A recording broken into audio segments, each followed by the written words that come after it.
We have a difficulty today with the word Puritan. There's a sense where, I mean, probably more well known, we have a difficulty with the word evangelical, right? The three of us are confessional. Are we evangelicals? Yeah, it depends on which one of us you ask and how good we feel on the day, I Exactly. suppose. Um, and we have a similar problem with understanding the word Puritan. Who is a Puritan? Well, if in one degree, we can take a sort of probably really well-known example of John Owen and Richard Baxter. Uh, they're both called Puritans by some people, at least, and yet they're debating each other about doctrines of soteriology. Um, so if people can disagree on, kind of how we explain the gospel and yet be in the same category, that's an interesting category that we have. And then you add someone else. So John Milton, whom we know now was an anti-Trinitarian, and yet he was a Puritan also. This is a very interesting category that we've developed, and how can we explain it a little bit better, perhaps?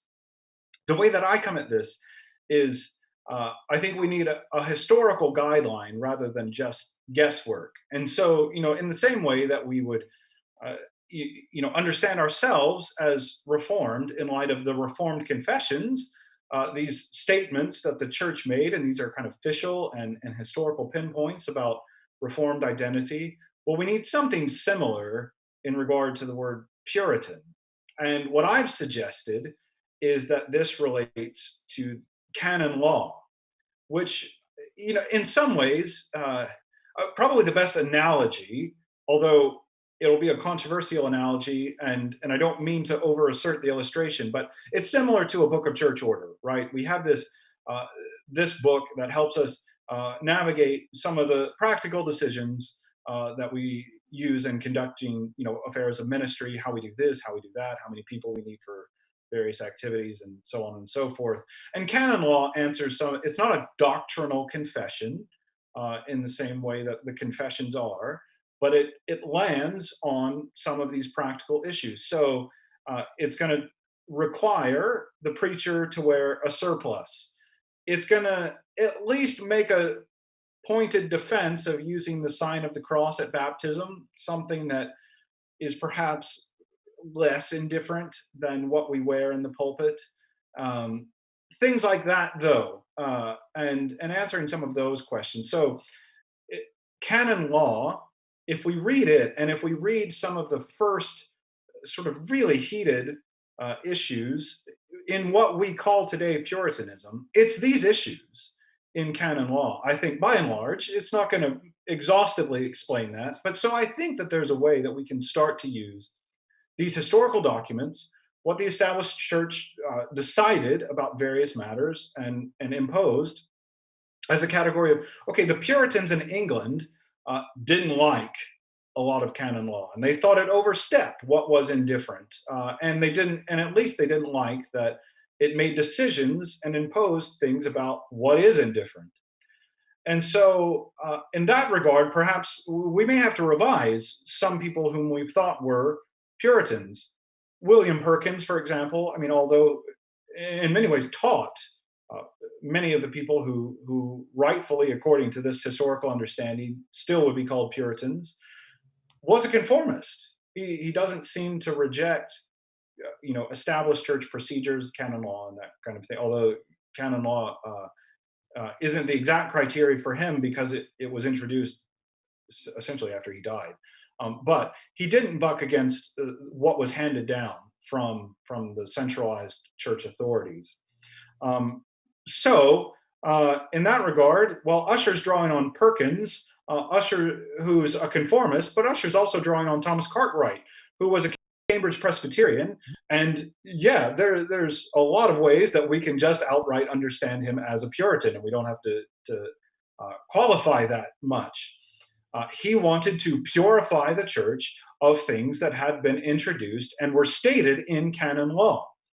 So, in that regard, Ussher is not an English Puritan, certainly, because he accepts the things that, by and large, it seems that he accepts the things that are stated in English canon law. He requires the surplus when people are preaching, various things along the way.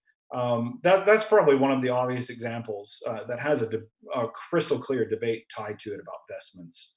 Um, but or the placement of the communion table, for example, is a counter example. He doesn't go with the ceremonialists, the Laudians, in that he's happy to accept what canon law says to do. But when William Laud hands down the injunction to place the communion tables altar-wise in the east end of the churches, like the altar, you know, quotation marks altar, under like it was under Roman jurisdiction. Well, that's not in canon law, and Ussher says, "Thanks for that. We'll get to it," and never does it. So that's a sort of counter example where he's not going to go with what they say about anything. It's these indifferent matters that they've just kind of made a decision. Now, if we come to the Irish context, we get some sort of further nuances to that. I've argued Ussher is certainly not an English Puritanism, but there's perhaps a case to make that he was an Irish Puritan, because actually it seems that he is ready to use the features of the established church, which includes canon law, to help further the Reformation in the church. So whereas the English Puritans thought that they needed to overcome canon law and procedures of the established church to further the Reformation, Ussher was very ready to draw on those formal resources to further the Reformation. So I think that perhaps there's a case to be made that Irish Puritanism was more official, jurisdictional, and administrative in that regard, and because the goal was still purify the church. In this case, purify it from ministers who hadn't come all the way into the Reformed faith, and certainly the laity as well, who were even further away from holistically having embraced the Reformed faith. So Ussher, I think, occupies an interesting middle role in how we explain and understand Puritanism, and even in how we define him. In one way, he faces in a direction where he's very ready to say, "I'm not a Puritan." When he's being interviewed about becoming the archbishop, he's very ready to tell James I, "I'm not a Puritan," which is something we have to keep in mind, and shouldn't just lump him into English Puritanism, even though he's thoroughly reformed. And he does not attend the Westminster Assembly, too.